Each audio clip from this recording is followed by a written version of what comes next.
पहला क्वेश्चन आपकी स्क्रीन पे है, आपसे पूछ रहा है किसी गोले का उत्च्छेद और अनुविच्छेद क्या होता है।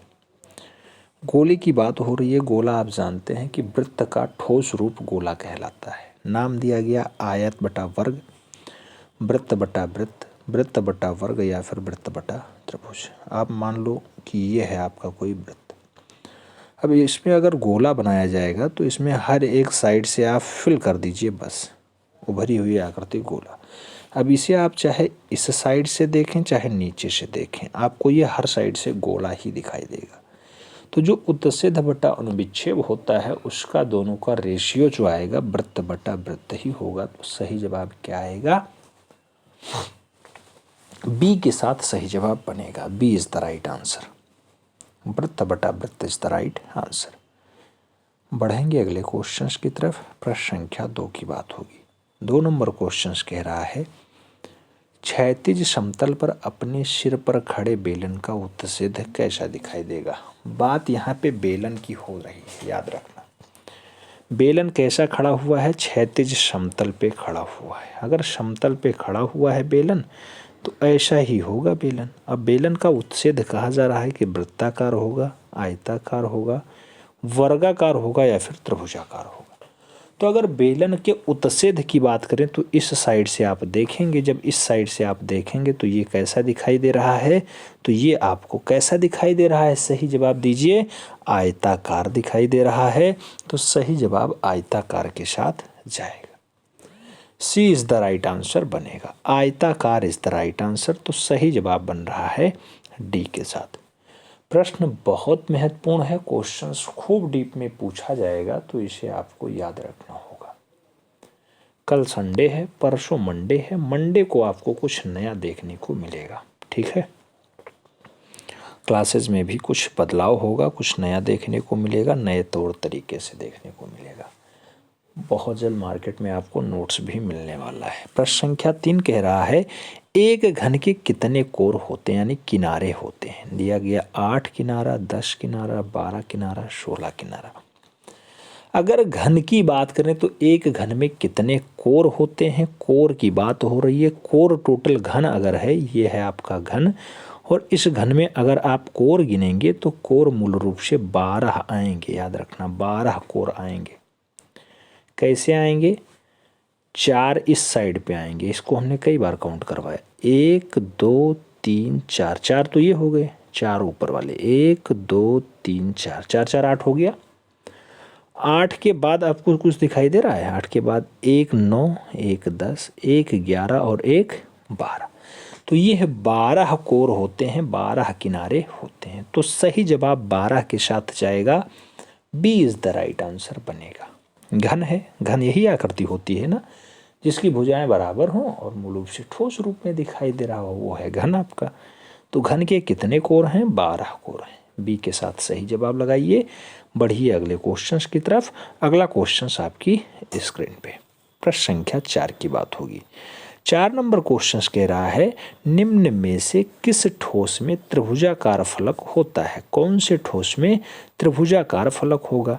नाम घन का भी है, पिरामिड का भी है, शंकु का भी है और प्रिज्म का भी है। तो त्रिभुजाकार फलक कहाँ पाया जाता है। त्रिभुजाकार फलक आपको बताना है कि कहाँ पे आया जाता है। तो जब आप त्रिभुजाकार फलक की बात करेंगे तो सही जवाब आएगा इसमें सूची स्तंभ आएगा। लेकिन सूची स्तंभ कहीं दिखाई देता है, त्रिभुजाकार फलक कहाँ दिखाई देगा। त्रिभुजाकार फलक आपको कहाँ दिखाई देगा, तो सूची स्तंभ में दिखाई देता है। और सूची स्तंभ कहीं पे दिखाई दे रहा है यहाँ पे। तो इसका जो सही जवाब होगा किसी ठोस में त्रिभुजाकार फलक। तो आप जानते हैं कि त्रिभुजाकार फलक कहाँ दिखाई देगा, वो ठोस भी हो और त्रिभुजाकार भी हो। तो शंकु में दिखाई देगा। ये है शंकु की रचना। अब शंकु में आप किसी तरह से इसे बना लीजिए, किसी तरह से आप फोल्ड कर लीजिए। अगर इसे त्रिविमीय में आप दिखाएंगे तब भी मूल रूप से वही बनेगा, ठीक है। तो इसका ये वाला फलक भी आपको सदैव त्रिभुजाकार दिखाई देगा, ये वाला फलक भी सदैव त्रिभुजाकार दिखाई देगा और ये वाला तो आपको दिखाई ही दे रहा है। तो त्रिभुजाकार फलक कहाँ दिखाई देगा, तो सही जवाब आएगा शंकु के साथ। B is the right answer बनेगा। बढ़ेंगे अगले क्वेश्चन की तरफ। प्रश्न संख्या 5 आपसे पूछ रहा है, एक समान ऊंचाई की लंब रेखाएं जितनी दूर होती जाएंगी कैसी प्रतीत होंगी। अगर समान ऊंचाई की लंब रेखाएं हैं तो जितनी दूर होती जाएंगी कैसी दिखाई देंगी, छोटी, ऊंची, बड़ी या फिर नीची। तो ऐसी लंब रेखाएं हैं, खड़ी रेखाएं हैं, जितनी दूर होती जाएंगी कैसी दिखाई देंगी, तो थोड़ा सा छोटी दिखाई देंगी। तो सही जवाब छोटे के साथ जाएगा। First is the right answer बनेगा, ए इज द राइट आंसर। बढ़ेंगे अगले क्वेश्चंस की तरफ। प्रश्न संख्या 6 की बात होगी। 6 नंबर क्वेश्चंस कह रहा है, किसी भी सममितीय दृश्य में एक साथ कितनी विमाएं मिलती हैं। सममितीय दृश्य में एक साथ कितनी विमा, 2 विमा, 4 विमा, 3 विमा, 5 विमा। सही जवाब क्या होगा। तो किसी भी सममितीय दृश्य में एक साथ कितनी विमाएं मिल जाती हैं। सममितीय दृश्य होता है उसमें 3 विमाओं का मेल होता है। तो सही जवाब 3 विमा आएगा, यानी B is the right answer बनेगा। B is the right answer. बढ़ेंगे अगले क्वेश्चंस की तरफ। अगला क्वेश्चन 7 नंबर आपसे कह रहा है कि सममितीय विक्षेप जो चित्रण है इसमें किस कोण का प्रयोग करते हैं। सममितीय विक्षेप में कौन सा कोण आएगा, 90 डिग्री, 45 डिग्री, 60 डिग्री या फिर 30 डिग्री। तो जब सममितीय विक्षेप होता है, आप देखते होंगे कोई भी सममितीय चित्रण बनाया जाता है तो सदैव ये 30 डिग्री का झुकाव लिया जाता है। तो सही जवाब 30 डिग्री के साथ जाएगा। D is the right answer बन जाएगा। 30 degree is the right answer. बढ़ेंगे अगले क्वेश्चंस की तरफ।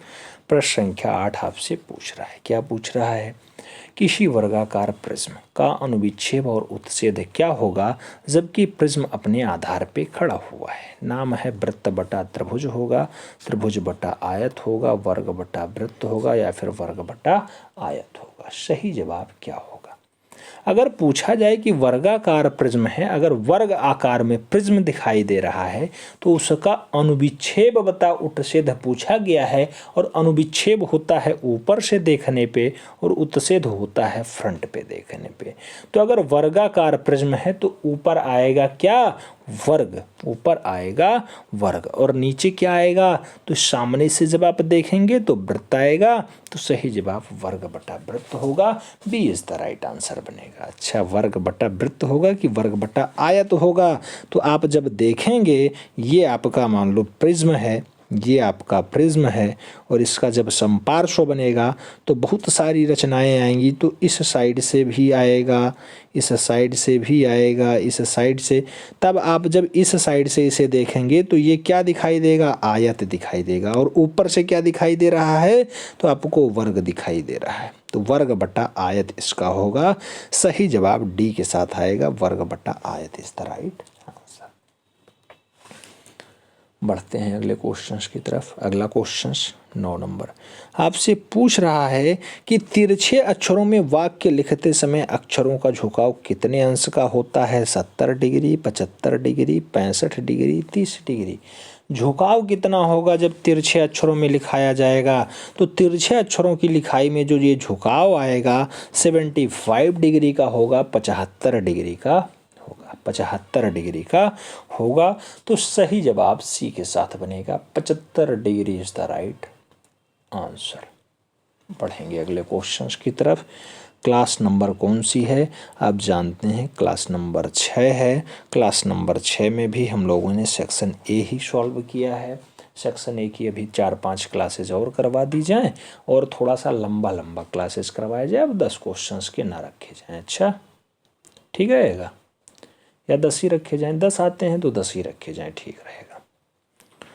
प्रश्न संख्या 10 कह रहा है कि 8 मीटर को 2 सेंटीमीटर से प्रदर्शित करने वाली विकर्ण मापनी का निरूपक भिन्न बताओ। 8 मीटर है और 2 सेंटीमीटर है, तो चित्र पे माप 2 सेंटीमीटर होगा, वास्तविक माप 8 होगा। याद रखना। तो आरएफ कैसे निकालेंगे, आरएफ निकलेगा चित्र पे माप 2 सेंटीमीटर, वास्तविक माप 8 मीटर। मीटर को सेंटीमीटर में कन्वर्ट कर दिया, इसका आरएफ निकल करके आ गया 1/400। 1/400 इज द राइट आंसर। सही जवाब डी के साथ बन रहा है। 1/400 इज द राइट आंसर, यानी D is the right answer आ रहा है। उम्मीद है समझ में आ गया होगा। क्लास नंबर 6 आपको कैसी लगी, थोड़ा सा कमेंट के माध्यम से बताइएगा। इस पे बहुत जल्द काम होगा, और जैसे सेक्शन ए कंप्लीट होता है फिर B C D E F जब हम लोग पढ़ेंगे तो बहुत विस्तार से पढ़ेंगे, बहुत अच्छे से पढ़ेंगे। हालांकि इसमें भी बहुत विस्तार आने वाला है, जो हम लोग डिजिटल बोर्ड पे पढ़ेंगे तो और थोड़ा लंबा चौड़ा क्लास बनने वाला रहेगा। ठीक है, मिलते हैं। ये देखते हैं जो पहला पॉइंट लिया गया, पहला क्वेश्चन लिया गया, वो कह रहा है कि सममितीय चित्रण में वस्तु का प्रत्येक माप निर्दिष्ट माप के अनुसार कैसा होता है। सममितीय चित्रण में वस्तु का प्रत्येक माप निर्दिष्ट माप के अनुसार कैसा होगा। तो जो सममितीय चित्रण बनता है उसमें जो वस्तु की माप है और निर्दिष्ट माप है, जो दी गई माप है, उसमें सदैव कैसा दिखाई देगा, छोटा दिखाई देगा, बराबर दिखाई देगा, आधा होगा या फिर बड़ा होगा। तो अगर हम कहें ये जो है 5 सेंटीमीटर लंबी रेखा है, ये हमने खींच दिया, तो मूल रूप से पूछा जाए कितने सेंटीमीटर रेखा है, तो आपको लग रहा है कि लगभग बराबर है। तो ये अगर 5 है तो ये भी 5 होगा, यानी वो बराबर ही दिखाई देगा सममितीय चित्रण में। सममितीय चित्रण वो होता है कि आधार से रेखा खींची जाए, 75 डिग्री झुकाव लिया जाए और मूल रूप से इस पर कोई अक्षर बनाने को दे दिया जाए। यहाँ पे ज़्यादातर टी अक्षर, एच अक्षर ऐसे पूछा जाता है। तो जैसे टी अक्षर यहाँ बनाया गया, तो अगर इसकी हाइट यहाँ पे 2 सेंटीमीटर है, इसकी जो है लेंथ जो है 1.5 है, तो अगर नीचे बनाया जाए, इस पर सीधे बनाया जाए, तब भी ये सेम ही सेम होगा, याद रखना। तो वही वस्तु है, जैसा ये वस्तु है, वस्तु का जो है निर्दिष्ट मान अगर बात करें तो जैसा ये है ऐसा सेम है, इसलिए बराबर होगा। सही जवाब सी के साथ लगाइएगा, बराबर होगा। बढ़ते हैं अगले क्वेश्चन की तरफ। प्रश्न संख्या 2 की बात होगी। 2 नंबर क्वेश्चन कह रहा है धरती रेखा पर धरती तल के अतिरिक्त और कौन सा तल मिलता है। तो धरती रेखा पे धरती तल के अतिरिक्त और कौन सा तल मिल जाएगा। लोप तल मिलेगा, मुख्य तल मिलेगा, धरातल मिलेगा या फिर चित्रतल मिलेगा। तो आप जानते हैं जो धरती रेखा होती है उस पे मूल रूप से धरती तल तो है ही, उसके अनुसार मूल रूप से चित्रतल भी पाया जाएगा, जिसपे चित्र बनाया जाता है। तो सही जवाब चित्रतल के साथ लगाइएगा, चित्रतल इज द राइट आंसर। धरती पे आप खड़े हुए हैं तो जहां आप चित्र बनाएंगे वो चित्रतल हो जाएगा। धरती पे तो आप खड़े हैं तो धरती तल पे धरती तल तो होता ही है, उसके अतिरिक्त और जो है चित्रतल भी होता है। तो सही जवाब डी के साथ बन रहा है, D is the right answer लगाइए। प्रश्न संख्या 3 की बात होगी। बहुत महत्वपूर्ण क्वेश्चन आपकी स्क्रीन पे आ चुका है। पूछ रहा है मकान बनवाने में प्रयुक्त एक साधारण ईंट का सम्मुख दृश्य कैसा होता है। अगर मकान बनवाने वाला जो ईंट होता है, आप जानते हैं उसे मूल रूप से कई जगह ईंटा कहा जाता है, कई जगह ईंट कहा जाता है, कई जगह जो है ब्रिक्स। बहुत सारे लोग इंग्लिश मीडियम में हैं तो उन्हें जो है जैसा बोलना है कुल मिला के बोलिए, है वो ईंट ही आपका घर बनाता है। तो ईंट का सम्मुख दृश्य फ्रंट से अगर देखा जाए तो वो कैसा दिखाई देगा। वर्ग में दिखाई देगा, समलंब में दिखाई देगा, आयत में दिखाई देगा या फिर सम अष्टभुज में दिखाई देगा। तो ईंट का अगर सम्मुख दृश्य आप देखेंगे तो मूल रूप से आप देखते होंगे इस टाइप से ईंट होता है ये। देन उसके बाद क्या आता है, उसके बाद इस टाइप का आकार होता है। ये आपस में मिला दो, आपस में ये रेखाएं मेंटेन हुई। अब इसे आप चाहे इस साइड से देखिएगा, इस साइड से, चाहे आप इस साइड से देखिएगा, चाहे आप इसे किस साइड से देखिएगा, इस साइड से देखिएगा। हर एक साइड से आपको कैसा दिखाई दे रहा है, तो वर्ग तो नहीं दिखाई दे रहा है, ये आयत ही दिखाई दे रहा है। तो सदैव आयताकार होता है। सही जवाब आयत के साथ जाएगा, आयताकार बनाइएगा। कभी वर्गाकार ईंट नहीं दिखाई देती है, तो घर बनाने में जो ईंट प्रयोग होती है वो मूल रूप से आयताकार होती है। तो सही जवाब बी के साथ बनेगा, B is the right answer. बढ़ेंगे अगले क्वेश्चन की तरफ। प्रश्न संख्या 4 की बात होगी। 4 नंबर क्वेश्चन कह रहा है जो समांतर रेखाएं दर्शक से बराबर दूरी पर होती हैं वे चित्र में कैसी बनाई जाती हैं। समांतर रेखाएं हैं, दर्शक से बराबर दूरी पे हैं, उन्हें कैसी बनाई जाती हैं। मिलती हुई बनाई जाती हैं, असमांतर बनाई जाती हैं, समांतर बनाई जाती हैं या फिर दूर होती हुई बनाई जाती हैं। सही जवाब क्या होगा। तो समांतर रेखाएं जो दर्शक से बराबर दूरी पे होती हैं उन्हें बनाने का काम कैसा होगा। अगर बराबर दूरी पे हैं तो मूल रूप से एक दूसरे के पैरेलल ही बनाना होगा, यानी समांतर ही बनाना होगा। तो सही जवाब समांतर के साथ जाएगा, पैरेलल के साथ जाएगा, B is the right answer बनेगा। ये सेक्शन ए में काम आता है, याद रखना। ये केवल और केवल खंड आ में काम आता है। कभी कभी जो है सेक्शन बी में भी और कहीं कहीं सेक्शन डी में भी काम आ जाता है, क्योंकि उन्हीं के अनुरूप ही क्वेश्चंस यहाँ पे बनते हैं। आपका सिलेबस कम हुआ है, 30% लिखा हुआ है, सिलेबस घटाया गया, ये किया गया, लेकिन उसमें कोई मतलब नहीं। आपको जो डाटा यहाँ से पढ़ाया जाए उसे ध्यान रखिएगा, हूबहू क्वेश्चंस आपको देखने को मिलेंगे। बस मेहनत करते रहिएगा, नोट डाउन कर लीजिएगा। बहुत लंबी चौड़ी क्लास नहीं हो रही। जिस दिन मैराथन या महामैराथन क्लास होगी या मॉडल पेपर सॉल्व होगा उस दिन 1-1.5 घंटे की क्लास होगी, तो वो आपको मूल रूप से 2.5-3 घंटे मेहनत करनी होगी। बाकी हर दिन हमें उम्मीद है 15, 20, 25 मिनट की आपको क्लास मिलेगी और उस 20-25 मिनट में आपका जो है बहुत कुछ डाटा कंप्लीट हो जाया करेगा। 5वां क्वेश्चन कह रहा है किस ठोस का आधार वृत्ताकार होता है? कौन सा ठोस ऐसा है जिसका आधार जो है, आधार जो नीचे वाला पेंदी, वो वृत्ताकार होता है? दिया गया सूची स्तंभ का, शंकु का, घन का या फिर समपार्श्व का। अगर आप चारों ऑप्शंस देख चुके हैं तो आपको पता होगा कि जो शंकु होता है ये होता है रचना, तो इसका आधार ये होगा इसका, ना कि ये होगा। तो आधार उसका ये है और ये मूल रूप से वृत्ताकार ही होता है सदैव। शंकु का आधार कैसा होता है? वृत्ताकार ही होता है। इसीलिए शंकु का जो आयतन होता है 1/3 पाई आर स्क्वायर एच होता है। तो पाई आर स्क्वायर यही है, पाई आर स्क्वायर। एच इसकी हाइट है ये, और 1/3 इसलिए कर दिया गया क्योंकि अगर ये पूरा लिया जाता तो एक ये बना, एक ये बना, एक ये बना, तो 1/3 ही भाग ये है। ठीक है, टोटल 3 भागों में पहला हिस्सा, 2 भाग इसके शेष रह जाते हैं कोई भी। तो मूल रूप से किसका आधार वृत्ताकार होता है? सही जवाब होगा शंकु का। सही जवाब सी के साथ लगाइएगा, सी इज द राइट आंसर बन जाएगा। बढ़ते हैं अगले क्वेश्चन की तरफ। प्रश्न संख्या 6 की बात होगी। पूछ रहा है 9 सेंटीमीटर गुणे 12 सेंटीमीटर के आयत का विकर्ण 300 मीटर है, इसका निरूपक भिन्न क्या होगा? आरएफ पूछ रहा है, विकर्ण मापनी में क्वेश्चन बनता है आरएफ।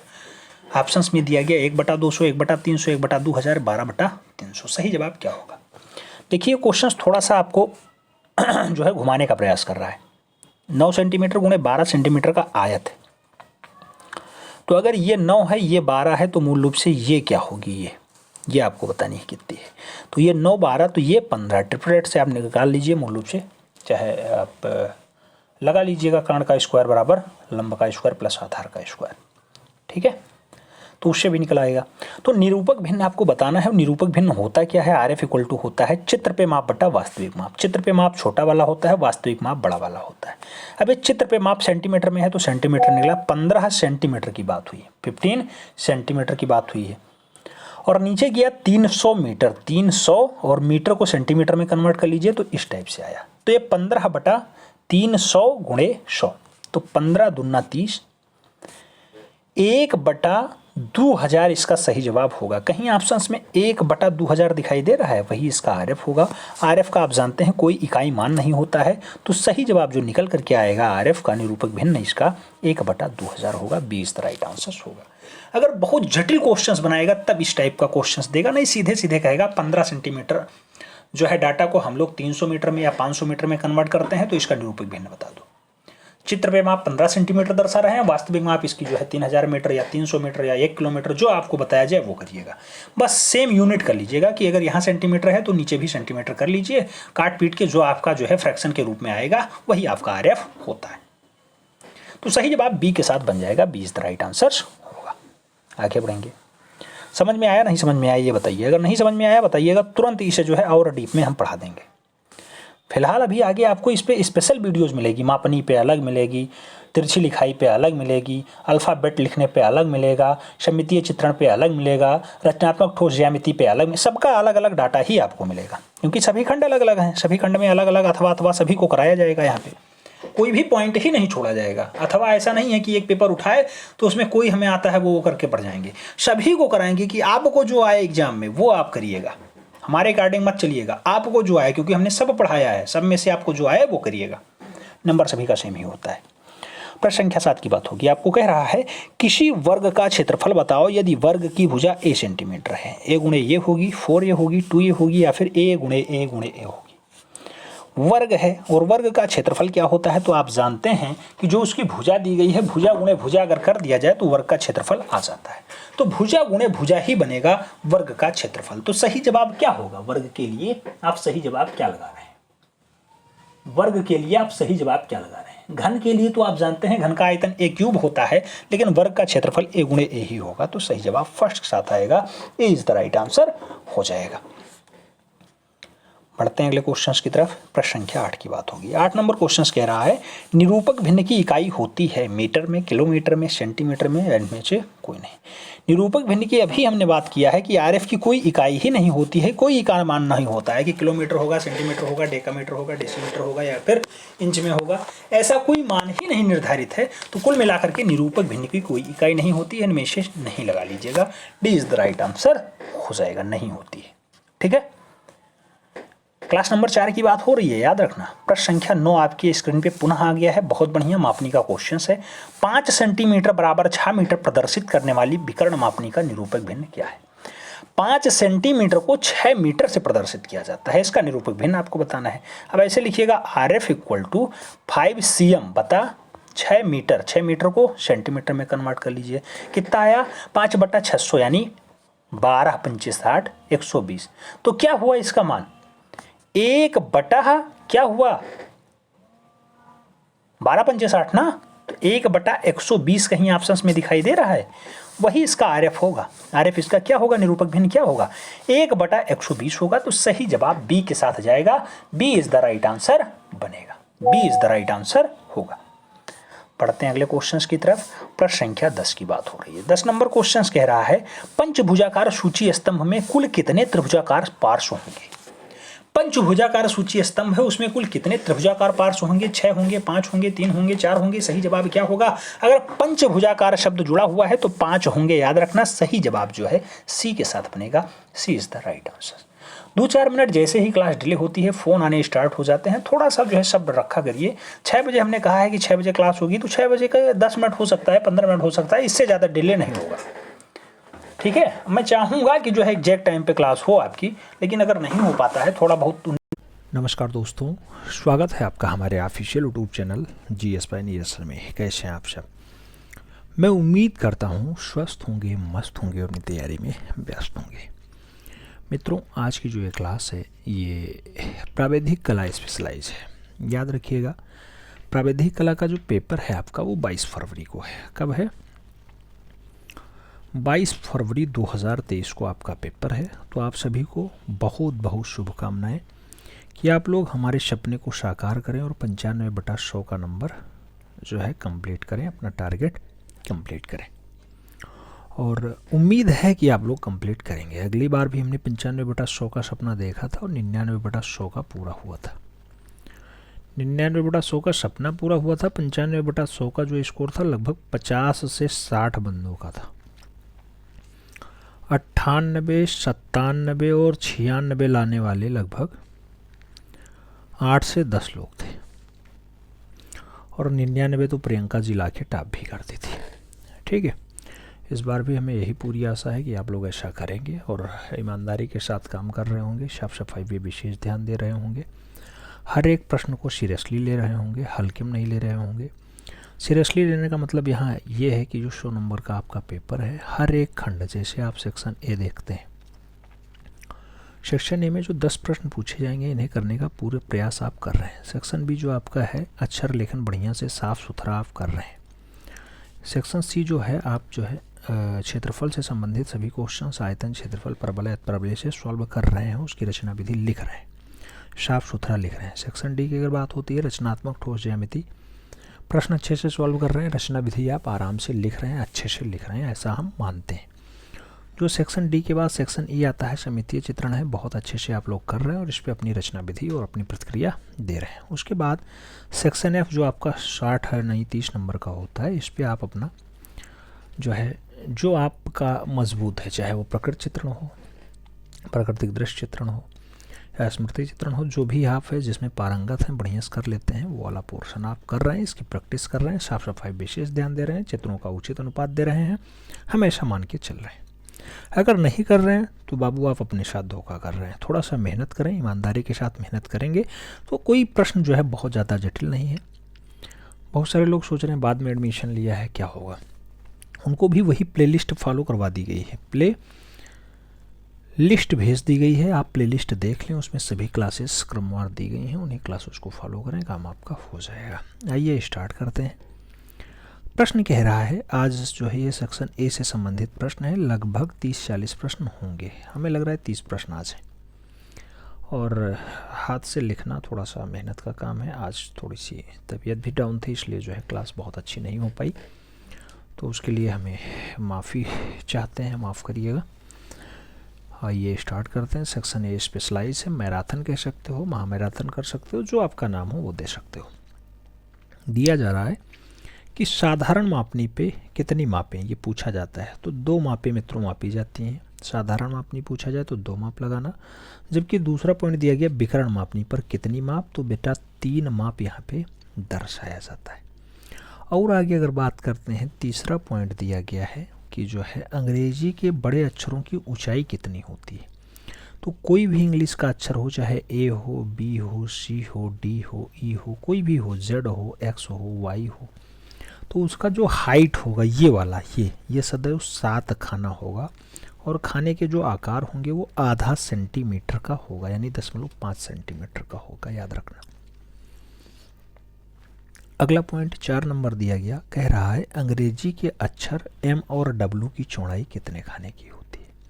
आप जानते हैं इसकी जो लंबाई है वो तो 7 खाना हो गया, कितना है 7 खाना, लेकिन इसको चौड़ाई में लिखने में कितने खाने लगेंगे, तो यहाँ पे 5 खाने लगते हैं। एम और डब्ल्यू को लिखने में 5 खाने लगते हैं।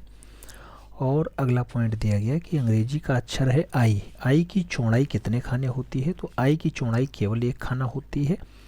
और आई की हाइट कितनी होती है, तो 7 होती है। 7 खानों की ऊंचाई आई में आराम से होती है, याद रखना। ये सब की पॉइंट है, एकदम दिमाग में बिठा लेना है। अगला पॉइंट 6 नंबर कह रहा है प्रत्येक 2 अक्षरों के बीच एक खाने का रिक्त स्थान छोड़ा जाता है। जैसे आपने लिखना है NIRAJ, नीरज सर, SIR।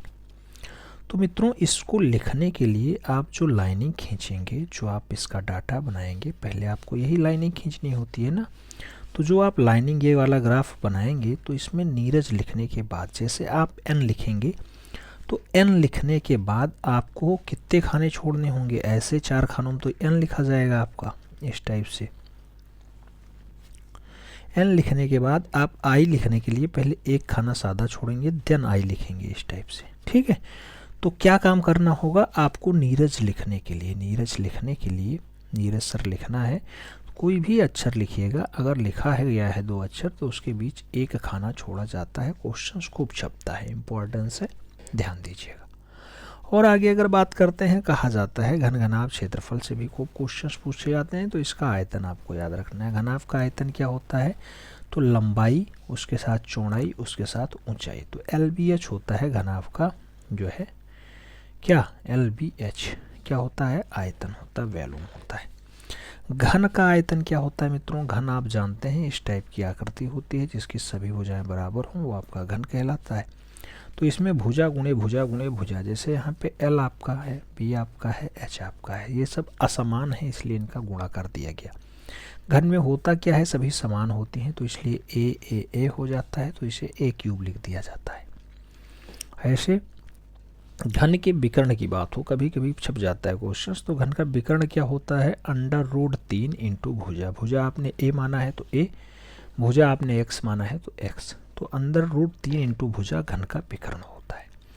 और आगे अगर बात करते हैं घन का संपूर्ण पृष्ठ क्या होता है, संपूर्ण पृष्ठ मतलब कोई भी जो है किनारा छूटे ना, तो उसे कहा जाता है 6 के साथ गुणा कर लो, उसके बाद भुजा गुणे भुजा कर लो, यानी भुजाओं का स्क्वायर कर लो, 6 से गुणा कर दो। क्यों, क्योंकि जो है घन होता है, घन में टोटल कितने फलक होते हैं, तो घन में फलकों की संख्या होती 6। आप देखना, काउंट कर लेना, देखो हम काउंट करवाए दे रहे हैं। पहला फलक आपका ये पीछे वाला 1 हो गया, दूसरा फलक ये आपका फ्रंट वाला 2 हो गया, तीसरा फलक आपका ये 3 हो गया, चौथा फलक आपका ये पीछे वाला 4 हो गया, पांचवा फलक आपका ये नीचे वाला ये 5 हो गया, और छठवां फलक आपका ये ऊपर वाला। 6 फलक होते हैं, इसलिए 6 फलकों के साथ भुजा गुणे भुजा कर लेना है, क्योंकि घन है। घन का आप जानते हैं इसकी वैल्यू A होगी, इसकी वैल्यू A होगी, तो इसीलिए A² होता है, A² होता है, ठीक। तो इस टाइप से 6 गुणे भुजा स्क्वायर कर लेना, तो घन का संपूर्ण पृष्ठीय क्षेत्रफल आ जाएगा। और आगे बात करते हैं, बेलन की बात आ जाएगी। बेलन का आयतन क्या होता है मित्रों, आधार का क्षेत्रफल गुणे ऊंचाई होता है। बेलन का जो आधार होता है आप सब जानते हैं ये क्या है, बेलन का जो आधार होता है वो मूल रूप से आपका वृत्त होता है, और वृत्त का आधार मतलब पाई आर स्क्वायर, और उसका जो क्षेत्रफल आप ऊंचाई के साथ गुणा कर लो तो बेलन का आयतन आ जाता है। तो बेलन का आयतन क्या होगा, आधार का क्षेत्रफल गुणे ऊंचाई, आधार का क्षेत्रफल है पाई आर स्क्वायर, ऊंचाई है H, pi R square H, बेलन का आयतन आ गया। और आगे बात करते हैं, तो कह रहा है बेलन का वक्र पृष्ठ की आधार जो है वक्र पृष्ठ क्या होता है, तो आधार की परिधि हो उसके साथ ऊंचाई हो। बेलन का वक्र पृष्ठ जो होगा वो आधार की परिधि पूछा जा रहा है। परिधि होता है किसी की जो है चारों साइडों वाला बेल्ट ये, और ये क्या होता है आप जानते हैं, इस साइड में पाई आर होता है, पाई और आर, इसके साथ 2 लगा दो क्योंकि एक इधर है एक इधर, तो 2 पाई आर हो गया। 2 पाई आर के साथ एच से गुणा कर लो, वक्र पृष्ठ आ जाएगा बेलन का। वक्र पृष्ठ मतलब है चारों साइडों से ऐसे कवर चढ़ा देना, ठीक है। आगे प्रश्न संख्या 13 कह रहा है क्या होता है बेलन का संपूर्ण पृष्ठ। मित्रों बेलन का संपूर्ण पृष्ठ वक्र पृष्ठ के साथ दोनों सिरों का जो क्षेत्रफल ऐड कर लिया जाए, वक्र पृष्ठ का जो है उसके साथ दोनों सिरों का क्षेत्रफल ऐड कर लो, संपूर्ण पृष्ठ आ जाएगा। वक्र पृष्ठ 2 पाई आर एच अभी आपने देखा है, और जो दोनों सिरों का क्षेत्रफल होगा 2 पाई आर स्क्वायर होगा। तो इस टाइप से जो आपका डाटा बनेगा 2 पाई आर एच प्लस आर बनेगा बेलन का संपूर्ण पृष्ठीय क्षेत्रफल। अगला पॉइंट 14 नंबर कह रहा है समबाहु त्रिभुज की भुजा अगर ये है तो त्रिभुज का क्षेत्रफल क्या होगा। अगर मित्रों समबाहु त्रिभुज की भुजा ए दिया गया है तो जो त्रिभुज बनेगा उसका क्षेत्रफल बनेगा √3/4 इंटू भुजा स्क्वायर, भुजा गुणे भुजा। तो √3/4 कर लो, भुजा गुणे भुजा कर लो, ये आपका समबाहु त्रिभुज हो जाएगा। अगर उसकी भुजा ए है तो ए स्क्वायर हो जाएगा। √3/4 भुजा स्क्वायर जो है समबाहु त्रिभुज का क्षेत्रफल होता है। और आगे बात करते हैं गोले की बात आ जाएगी। गोला मतलब ठोस वाला, ये बिल्कुल चाहे इस साइड से देखो चाहे इस साइड से देखो गेंद। तो गोले का आयतन क्या होता है मित्रों, 4/3 पाई आर क्यूब होता है। क्या होता है, 4/3 पाई आर क्यूब गोले का आयतन है। जबकि गोले का संपूर्ण पृष्ठ क्या होता है, 4 पाई आर स्क्वायर। क्या होता है, 4 पाई आर स्क्वायर संपूर्ण पृष्ठ होता है। एक गोला होता है, इसी को आधा से काट दो तो जो आपका फूटा हुआ गेंद होता है वो आपका अर्धगोला होता है। अर्धगोले का आयतन क्या होता है, तो 4 से 2 को भाग दे दो तो 2 बचेगा, तो 2/3 पाई आर क्यूब, यानी 2/3 पाई आर क्यूब जो है वो अर्धगोले का क्या है, आयतन है, याद रखना। और आगे बात करते हैं 18 नंबर प्रश्न कह रहा है अर्धगोले का संपूर्ण पृष्ठ क्या है। अर्धगोले का जो संपूर्ण पृष्ठ है मित्रों वो 3 पाई आर स्क्वायर है। क्या है, 3 पाई आर स्क्वायर। ये अर्धगोले का संपूर्ण पृष्ठ की बात हो रही है। अर्धगोले का संपूर्ण पृष्ठ क्या है, 3 पाई आर स्क्वायर। जबकि आपने अभी गोला देखा था, गोले का संपूर्ण पृष्ठ क्या था, 3 की जगह 4 लिखा था, 4 पाई आर स्क्वायर। आगे बात करते हैं, एक आकृति आ जाएगी शंकु, और शंकु आप जानते हैं इस टाइप वाली आकृति होती है। शंकु का आयतन बहुत पूछा जाता है। 1/3 के साथ आधार का क्षेत्रफल ले लो, उन्हें लंबवत ऊंचाई ले लो। तो 1/3 आधार का क्षेत्रफल, शंकु का आधार क्या होता है, पाई आर स्क्वायर होता है। हाइट से गुणा कर दो 1/3 के साथ, आपका शंकु का आयतन आ जाएगा। 1/3 पाई आर स्क्वायर है शंकु का आयतन होता है। आगे बात करते हैं शंकु का संपूर्ण पृष्ठीय क्षेत्रफल क्या होता है। तो शंकु का जो संपूर्ण पृष्ठीय क्षेत्रफल है वो तिरछा पृष्ठ है प्लस आधार का क्षेत्रफल है। तो आपका पाई आर एल तो आपका तिरछा पृष्ठ हो गया, और पाई आर स्क्वायर जो है आधार का क्षेत्रफल हो गया। तो इस टाइप से शंकु का जो संपूर्ण पृष्ठीय क्षेत्रफल है पाई आर एल प्लस आर हो जाएगा। और आगे बढ़ते हैं, तिरछे अक्षरों में वाक्य लिखते समय अक्षरों का झुकाव कितना होता है।